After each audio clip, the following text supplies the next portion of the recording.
बातमी आहे ठाण्यामधून। ठाण्यात भाजप आणि शिवसेनेमध्ये राडा झालेला पाहायला मिळाला। भाजपच्या माजी नगरसेवकानं कानशिलात लगावल्यानं हा वाद झालाय। शिवसेनेच्या शाखा प्रमुखांच्या कानशिलात लगावली आहे। भाजप आणि शिवसेनेत ठाण्यात राडा झालाय। नौपाडा पोलीस ठाण्यात नारायण पवारांविरोधात तक्रार दाखल करण्यात आलेली आहे।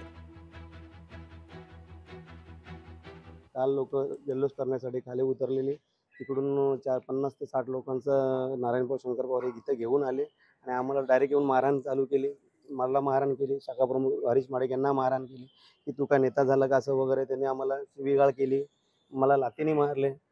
म्हणून मी गेटच्या बाहेर गेलो, तिथे येऊन मला परत मारलं। तिथे गेट मध्ये शाखा प्रमुखांनाही मारलं। तर आमची काय चुकी झाली ते बोलते ही बिल्डिंग मी बांधलेली असं ते शिवीगाळ करत होते आम्हाला। आम्ही वरिष्ठांना याची तक्रार केलेली आहे। शिंदे साहेबांनी एक जाहीर केलं की बीओसीपी स्कीम आहे, त्याच्यावर 1% म्हणून एक टॅक्स भरायचा असतो। तो साहेबांनी 100 रुपयावर करून तो लोकांना फायदा करून दिला।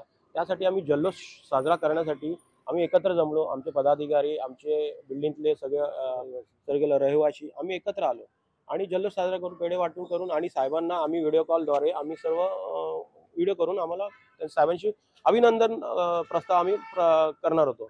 परंतु स्थानिक आपले नारायण पवार यांनी आमच्यावर प्राणघातक हल्ला केला। आम्ही वरिष्ठांना आता कळवलेलं आहे की असं ही घटना घडलेली आहे। वरिष्ठ आता त्याच्यावर निर्णय घेतील काय करायचं आपल्याला। लोकशाही मराठी ऐका, पहा, जागरूक रहा।